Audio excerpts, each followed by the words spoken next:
کہ اس کو ہٹا دیں گے تو آرام سے بھی سلطنت پر بیٹھ پائیں گے، پھر کبھی کوئی ڈاؤٹ، کوئی ڈر نہیں رہے گا، خوف کہ آ کر کے کبھی قبضہ کر لیتا ہے اور شہزادہ بیچارہ اکیلا پڑ جاتا ہے۔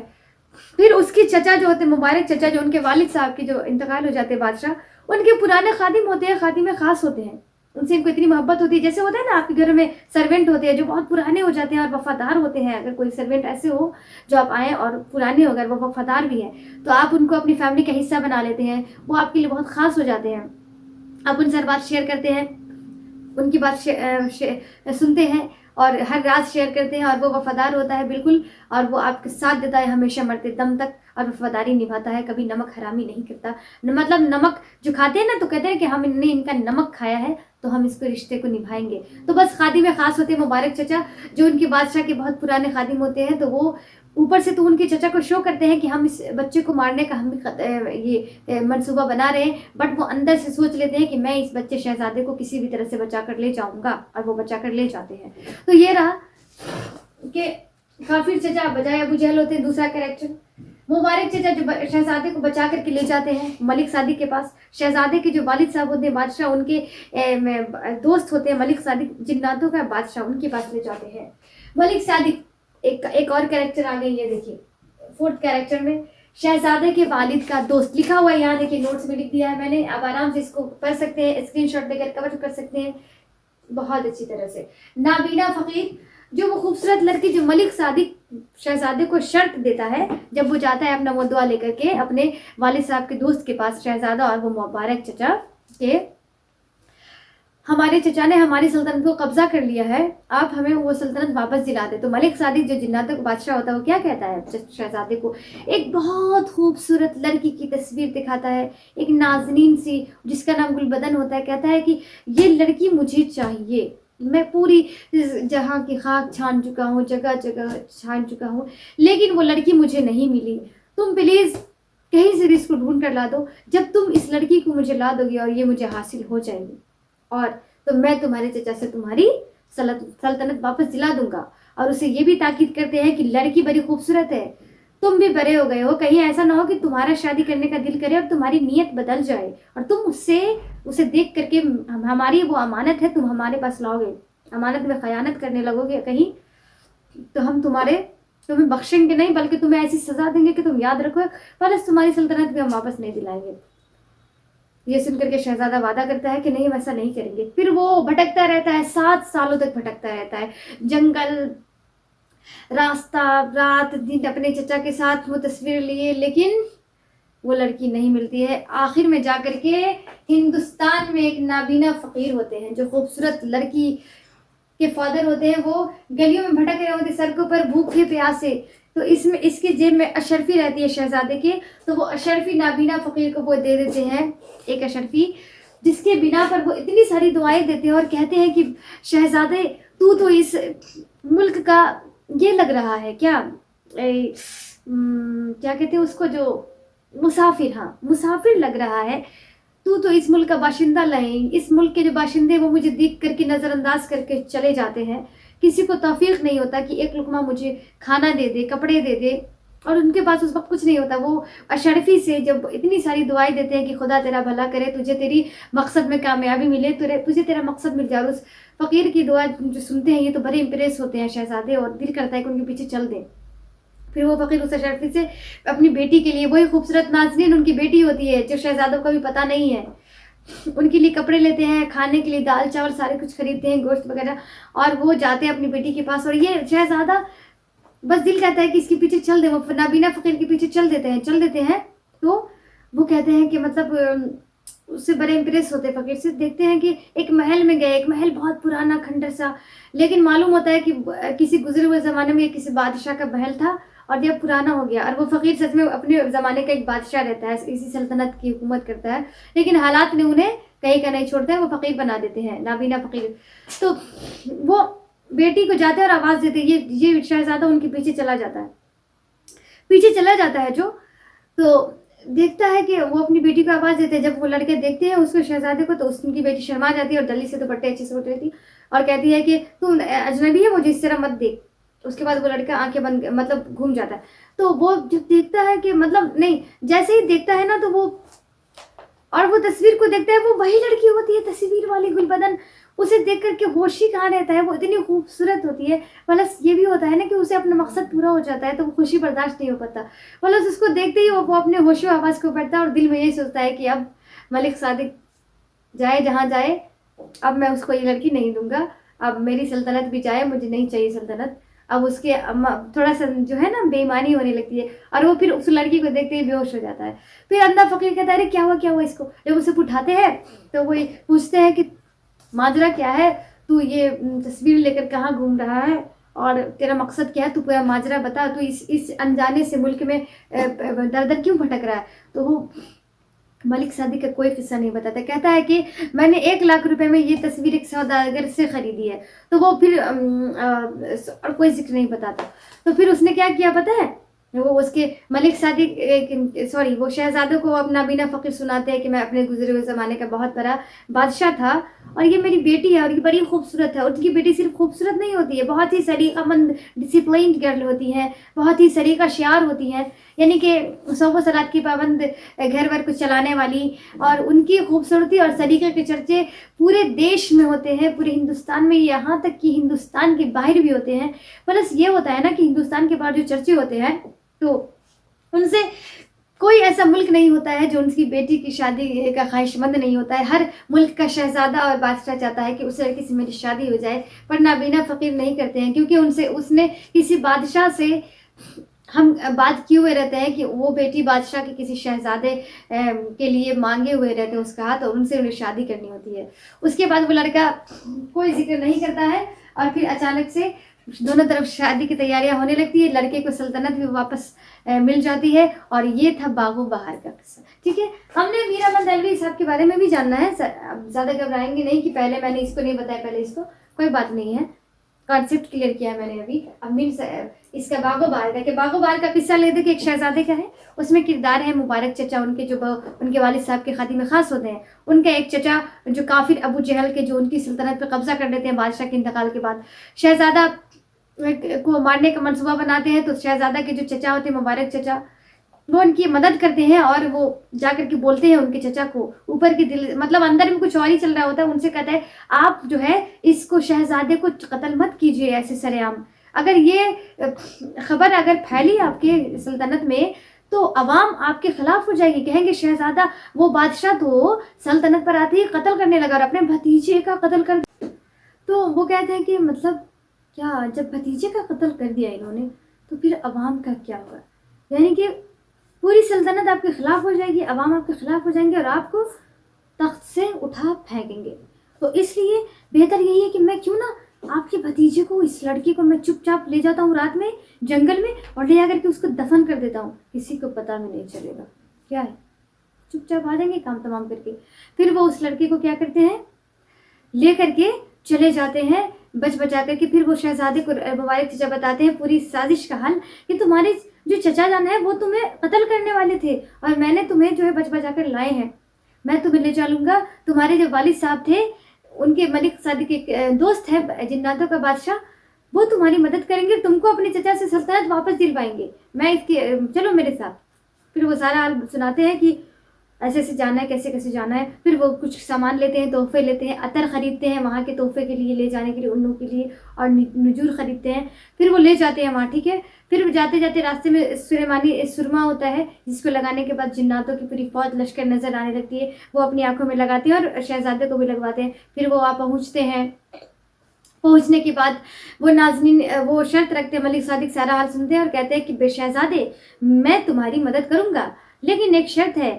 ایک بڑی خوبصورت سی ایک لڑکی کی تصویر دکھاتے ہیں جس کا نام گلبدن ہوتا ہے، اور نازنین سی کہتے ہیں کہ دیکھو یہ لڑکی کی پورے ملک بھر میں شہرت ہے، ہر جگہ مجھے یہ لڑکی نہیں ملی. اور ہر کوئی اس پر وہ اس کے عشق میں وہ گرفتار ہوتے ہیں ملک صادق، اور کہتے ہیں کہ مجھے کہیں سے بھی اس کو ڈھونڈ کر لا دو، مجھے یہ لڑکی چاہیے ہی چاہیے، میں اسے شادی کرنا چاہتا ہوں، میں اسے حاصل کرنا چاہتا ہوں. اور اگر تم جس دن بھی لا دیے اس لڑکی کو ڈھونڈ کر کے، میں تمہاری سلطنت تمہارے چچا سے واپس دلوا دوں گا. اور وہ یہ بھی کہتے ہیں کہ یہ میری امانت ہے، یہ لڑکی آپ اس کو دیکھ کر کے آپ خیانت نہ کیجیے گا، اور اگر کیجیے گا تو پھر اس کے سزا کے حقدار آپ خود ہوں گے اور اس کے رسپانسبل آپ خود ہوں گے. جو سزائیں ملیں گی، اور اگر میں آپ کو سزا دوں گا پلس آپ کی سلطنت واپس نہیں دلواؤں گا، اور ایسی سزا دوں گا کہ آپ یاد رکھیں۔ یہ لڑکا چلا جاتا ہے، 7 سالوں تک جنگل جنگل دشت صحرا بھٹکتے رہتے ہیں، یہ ہر جگہ کی خاک چھان لیتے، نہیں ملتی ہے۔ پھر جا کر کے ہندوستان میں ایک اندھا فقیر، نابینا فقیر، وہ دیکھتے ہیں کہ سڑک پر بھیک مانگتے ہوئے جو ہے وہ نظر آتے ہیں، تو یہ ایک اشرفی نکال کر ان کو دے دیتا ہے۔ وہ جو فقیر ہیں ان کو بڑی دعائیں دیتے ہیں، کیونکہ وہاں پر وہ بیچارے بھٹکتے رہتے ہیں، وہاں کے باشندے لوگ نظر اگنور کر دیتے ہیں، ان کو ایک لقمہ کھانے کے لیے نہیں دیتے۔ تو یہ کہتے ہیں شہزادے تم تو یہاں کے باشندے نہیں لگتے ہو، تم تو مسافر ہے، لیکن تو نے میری مدد کی ہے، اور اس کے بدلے اللہ خدا تیرا بھلا کرے، تو جس مقصد کے تحت آیا تجھے کامیابی دے۔ اور تو نہیں پتا کہ میرے دل سے کتنی ساری دعائیں نکل رہی ہیں، اور وہ اتنی دعائیں دیتے ہیں، اور یہ شہزادے جو ہے بڑے خوش ہوتے ہیں سن کر کے، اور امپریس ہو جاتے ہیں اس فقیر سے، نابینا سے۔ وہ دیکھتے ہیں شہزادے کی نابینا فقیر ایک اشرفی سے کھانے پینے کی بہت ساری چیز لیتے ہیں، گوشت لیتے ہیں، چاول دال، اور بیٹی کے لیے کپڑے، اور وہ لے کر کے جاتے ہیں۔ یہ اس کے پیچھے چل دیتا ہے، چلتا ہے، تو مصلحت یہ ہوتی ہے کہ ان کی تو بیٹی ان کو ملنی ہوتی ہے، تو اس لیے یہ بلا ارادہ ان کے پیچھے چل دیتے ہیں۔ جب جاتے تو دیکھتے ہیں ایک محل نظر آتا ہے، کھنڈر سا ایک دم پرانا۔ یہ سمجھ جاتا ہے شہزادہ کہ یہ دکھنے میں ایسا لگ رہا تھا کہ کسی بادشاہ کا محل ہے، اور یہ پرانا ہو گیا ہے۔ تو وہ جو رہتے ہیں نابینا فقیر، وہ اپنے زمانے کے بادشاہ رہتے ہیں، ٹھیک ہے، بعد میں یہ باتیں خود ان کو بتاتے ہیں۔ جب وہ جاتے ہیں تو دیکھتے ہیں کہ اپنی بیٹی کو آواز دیتے، کہتے ہیں ارے ادھر آ، یہ ایک مسافر نے میری مدد کی ہے، اور یہ اس کے لیے ہی مدد کی ہے، تو میں تیرے لیے کپڑے لایا ہوں، کھانے کی چیزیں لایا ہوں، دال چاول لایا، چل کھانا پکا اور کھلا، اور اس مسافر کو بھی کھلا۔ تو مسافر کو جب بیٹی اس کی آتی ہے، تو مسافر کے سامنے وہ جیسے ہی آتی ہے، وہ شہزادہ کے سامنے جب اس کی بیٹی آتی ہے، تو جیسے ہی دیکھتا ہے کہ وہ وہی تصویروں والی لڑکی رہتی ہے، گل بدن، بڑی خوبصورت ہوتی ہے وہ، اور جیسے ایک بار تصویر کو دیکھتا ہے، ایک بار اس کو دیکھتا ہے، اور وہ بے ہوش ہو جاتا ہے حیرت کے مارے کہ اچھا یہ تو لڑکی مل گئی، میں جو اتنے دنوں سے بھٹک رہا تھا، ایکچولی وہ تو نابینا فقیر کی بیٹی تھی، جس کے ملک بھر میں چرچے تھے۔ اور پتہ ہے کیا ہوتا ہے کہ وہ اس وقت یہ بھی سوچتا ہے کہ اس کی خوبصورتی کو دیکھ کر کے وہ سوچتا ہے کہ نہیں، اب ذہن میں یہ لاتا ہے کہ اب میں ملک صادق کو چھوڑوں، میری سلطنت چھوڑوں، میں اس لڑکی سے شادی کر لوں گا، ایسے کچھ خیال آتا ہے اس کے ذہن میں اس کو دیکھ کر کے، اور وہ بے ہوش ہو جاتا ہے حیرت کے مارے۔ پھر جلدی جلدی پانی رکھ کر کے چرک کر کے اس کو اٹھاتے ہیں، تو پتہ ہے کیا بولتے ہیں وہ فقیر کہ تو بے ہوش کیوں ہو گیا تھا؟ تو اس نے کہا کہ نہیں، وہ میں دیکھ کر کے بے ہوش ہو گیا تھا، کہ ایسے کچھ بول دیتے ہیں۔ پھر وہ لے جاتے ہیں کونے میں اور کہتے ہیں پورا ماجرا سناؤ مجھے، تم اس تصویر کو لے کر کے، میری بیٹی کی تصویر لے کر کہاں کہاں بھٹک رہے، اور یہ تصویر کہاں سے آئی؟ تو انہوں نے ملک صادق کا کوئی ذکر نہیں کرتے ہیں، کہہ دیتے ہیں کہ میں نے ایک سوداگر سے یہ تصویر لی ہے 1,00,000 روپے میں، بس کیونکہ آپ کی بیٹی کے جو چرچے ہیں وہ پوری دنیا میں مشہور و معروف ہے، تو اس لیے تو وہ فقیر کہتے ہیں کہ ہاں میری بیٹی بہت خوبصورت ہے، مگر وہ بد نصیب ہے کہ ایک فقیر کی بیٹی ہے، مگر میری بیٹی اتنی خوبصورت ہے، اور اسے نہ صرف وہ لڑکی خوبصورت ہوتی ہے، سلیقہ مند ہوتی ہے، اور اس کے اندر اتنے سارے جو ہے وہ کوالٹیز ہوتی ہیں، لڑکی کے اندر اتنی طریقے ہوتی ہیں، وہ ڈسپلین کر ہوتی ہیں، سم و صلاحت کی پابند ہوتی ہیں، اور پورے گھر کو لے کر چلنے والی ہوتی ہیں۔ تو کہتے ہیں کہ دنیا بھر کے لوگ اسے شادی کے خواہش مند ہے، ہر دیش کے شہزادہ خواہش مند ہے، ہر بادشاہ چاہتا ہے، ہر کوئی، لیکن میں کسی ایسے ویسے سے اپنی بیٹی کی شادی نہیں کروں گا، ایکچولی میں اسے شادی کروں گا، میری بات ایک بادشاہ سے ہو چکی ہے، یعنی کہ کسی بادشاہ سے اس شہزادے بہت دنوں پہلے وہ بات ہو چکی ہوتی ہے کہ ان کی بیٹی سے ان کی شادی ہوگی۔ پھر قصہ ہی ہوا یہاں پر تمام، دونوں طرف شادیوں کی تیاریاں ہونے لگتی ہیں، اور پھر شہزادے کو اپنی سلطنت بھی واپس مل جاتی ہے۔ تو یہ رہا باغ و بہار کا پورا قصہ، ہم نے آپ کو بتا دیا ہے۔ مجھے پورا یقین ہے، پوری امید ہے کہ آپ کو سمجھ میں ضرور آیا ہوگا، اتنا تو سمجھ گئے نا، اور مجھے یقین ہے کہ آپ کو سمجھ میں آیا ہوگا، اور آپ ضرور اس کو مطلب کہ آپ کو اطمینان ہو گیا ہوگا، سیٹسفائی ہو گئے ہوں، لیکن اگر کسی کو سمجھ میں نہیں ہے تو کمنٹ سیکشن میں ضرور بتائیں گے۔ اب ہم بات کریں گے تھوڑا سا داستان پر، اور میرا مردلوی سر کے بارے میں بات کریں گے۔ کوئی بات نہیں ہے اگر ہم پہلے یہ بتا دیے تو یہ سمجھ گئے، مرکزی کردار شہزادہ، کافر چچا بجائے ابو جہل کے، مبارک چچا ہوتے ہیں جو ان کے فادر کے بادشاہ کے پرانے خادم ہوتے ہیں، خادم خاص، ملک صادق جو ان کے بادشاہ کے، یہ ملک صادق بہت پرانے دوست ہوتے ہیں، شہزادہ کے والد کا دوست، نابینا فقیر جن کی خوبصورت نازنین بیٹی جو ہوتی ہے گل بدن ہوتی ہے، گل بدن خوبصورت نازنین ملک صادق کی معشوقہ۔ تو یہ رہا پورا کیریکٹر۔ اب آتے ہیں بیر احمد دہلوی۔ بیر احمد دہلوی نے جو یہ باغ و بہار لکھا تھا، کہاں لکھا تھا؟ فورٹ ولیم کالج میں۔ یہ داستان ہے، داستان ایکچولی ہوتا کیا بتاتے ہیں، بہت سارے قصوں سے مل کر بنا ایک طویل قصہ ہی داستان کہلاتی ہے، آئی سمجھ؟ یعنی کہ داستان میں بہت سارے قصے ہوتے ہیں، چھوٹے چھوٹے، بہت سارے لوگ ہوتے ہیں، اور وہ لوگ صرف ایک ہی جگہ پر نہیں ہوتے، وہ سب الگ الگ ملک میں، الگ شہر میں ہوتے ہیں، ان کی الگ الگ زندگی کی پوری تفصیل داستانوں میں ہوتی ہے، اور ان کو پوری تفصیل لکھی ہوتی ہے.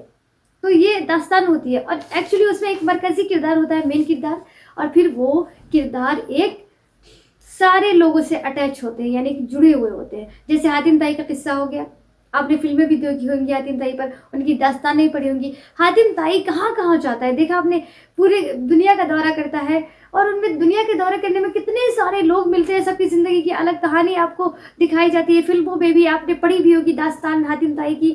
تو داستان اور قصہ دونوں ایک ہی ہوتا ہے، کہانی اور افسانے وہ الگ ہو گئے، جہاں پر ایک ہی جگہ پر جو بہت سارے لوگ ہوتے ہیں، ایک مین مرکزی کردار ہوتا ہے، مین کریکٹر، اور وہ سارے لوگوں سے وہ جڑے ہوئے ہوتے ہیں، اور وہ سب زیادہ دور نہیں، آس پاس کے ہی جگہوں سے وہ ریلیٹ کر کے، ریلیٹیو کر کے ان لوگوں کی کہانیوں کو بناتے ہیں، آپ انہیں پڑھتے ہیں. لیکن داستان میں حاتم طائی کا دیکھا آپ نے کہ بہت الگ الگ ملک کیا پوری دنیا کا آپ کو سیر کرا دیں گے، اور وہ جتنے بھی لوگ ہوتے ہیں، کوئی دوسرے ملک کے ہوتے ہیں، کوئی دوسرے شہر کے ہوتے ہیں، ان سب کی الگ الگ زندگی کہانی ہے حاتم طائی میں، اور لیکن سب لوگ حاتم طائی سے اٹیچ ہیں، ہے نا. تو بس باغ و بہار میں شہزادہ تھے، شہزادہ داستان تھی، سب لوگ اس سے اٹیچ تھے، لیکن سب لوگ الگ الگ جگہ پر رہ رہے تھے، سب کی الگ الگ کہانی تھی نا.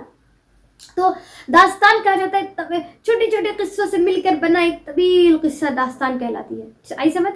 یہ داستان جو ہے قصہ گوئی کی ایک پرانی صنف ہے. کہنے کا مطلب ہے یہ قصہ کہنے کا، ایک قصہ بتانے کا، قصہ کہنے کا، لوگوں تک پہنچانے کا قصہ، یہ ایک پرانی لکھاوٹ ہے جو داستان کہلاتی ہے. قصوں کو ہی داستان کہا جاتا ہے، طویل قصہ کو، ٹھیک ہے نا. چھوٹے چھوٹے قصے، الگ الگ لوگوں کی کہانی ایک سے مل کر بنا ایک طویل داستان. پہلے زمانے میں ناول نہیں لکھایا جاتا، افسانہ ڈرامہ، اب تو فلمیں آ گئی ہیں چھوٹی چھوٹی، اس میں فلمیں، افسانے، ڈرامے، آپ ایک کوئی گھر کی کہانی دکھائی جاتی ہے، یہ سب چھوٹے چھوٹے ہو گئے. پہلے زمانے میں سب لوگ داستان لکھتے تھے، اب داستان لکھے تو کچھ لوگوں نے اس کو چینج کر کے لکھنا شروع کیا، وہ چیزیں مارکیٹ میں چلنے لگی، لوگوں کی ڈیمانڈ کم ہونے لگی داستان کی، فلمیں آنے لگی، ڈرامے آنے لگے، افسانے. تو لوگ جب داستان پڑھنا چھوڑ دیے، ماڈرن ہو گیا زمانہ، لوگوں کی سوچیں چینج ہو گئی، تو بس داستان لکھنے کا چلن ختم ہو گیا، مصنفوں نے لکھنا چھوڑ دیا. جب ڈیمانڈ نہیں تو افسانے لکھنے لگے، ڈرامے لکھنے لگے، ناول لکھنے لگے، چھوٹی چھوٹی کہانی لکھنے لگے، اور وہی چیزیں چلنے لگی. دھیرے دھیرے گاؤں گھر کے قصبہ میں چلتا بھی تھا داستان، تو وہ بھی ہوتے ہوتے زمانہ ماڈرن ہوتے ہوتے لوگ وہ بھی چیزیں اب ختم ہو گئی. اب داستان نہیں لکھی جاتی، داستان لکھنے کا چلن ختم ہو چکا ہے، اب افسانے، کہانی اور ڈرامے چلتے ہیں. تو یہ سمجھ گئے داستان، یہ ہو گیا. اب آتے خاندان، تعلیم اور ہم شہرت پر بات کریں گے میر امن دہلوی صاحب کی. ٹھیک ہے، اصل نام تھا میر امن دہلوی. میر امن دہلوی کا اصل نام میر امن دہلوی تھا، اور تخلص نام تھا لطف، یعنی کہ یہ مصنف تھے، سب کا تخلص نام ہوتا ہے شاعر کا، مصنف کا. ان کی شہرت کا اصل دار و مدار باغ و بہار ہے. یہ فورٹ ولیم کالج میں لکھے تھے، 1801 میں کمپلیٹ کیے تھے، 1801 میں کمپلیٹ کیے تھے، اور 1802 میں، یعنی کہ 1802 میں لکھے تھے، اور بعد میں 1802 میں جو ہے اس پر نظر ثانی کی گئی تھی، اور اس کا نام نظر ثانی کے بعد نام رکھا گیا تھا باغ و بہار. لکھے گئے تھے باغ و بہار. پہلے جو ہے 4 درویش تھی، فارسی کتاب تھی. کیا تھی؟ 4 درویش فارسی کتاب. لیکن اس کو گلکرسٹ کے کہنے پر، یعنی فورٹ ولیم کالج میں ایک انسان تھا جن کو انہوں نے کہا کہ باغ و بہار، میر امن صاحب باغ و بہار کا اس کا ترجمہ کرنا ہے کتاب کا، فارسی کتاب کا باغ و بہار. باغ و بہار کا جب ترجمہ کیا تو اس ٹائم میں کمپلیٹ کیے تھے 1801 میں، جب تک نام نہیں رکھا گیا تھا. لیکن 1802 میں اس پر باتیں ہوئی، میٹنگ ہوئی، نظر ثانی کی گئی، تو ان کا نام رکھا گیا کیا؟ تاریخی نام باغ و بہار. یہ ہو گیا. اب آتے ہیں آباؤ اجداد. مغل بادشاہ، سمجھ گئے، مغل سلطنت پہلے چلتی تھی، ان کی خدمات میں ان کے آباؤ اجداد پورا خاندان تھا. رکاب میں تھے. رکاب کا مطلب ہوتا ہے تھالی. تھالی کا مطلب ہوتا ہے کہ ان کی خدمت میں تھے، ان کے ساتھ اٹھنا بیٹھنا تھا، ان کی خدمت انجام دیتے تھے. ان کے پورے میر امن صاحب کا دہلوی کا پورا خاندان، ان کی خدمت کے بدلے میں ان کو جاگیریں بھی ملی تھی. کیا ملی تھی؟ ان کی خدمت میں جاگیریں بھی ملی تھی.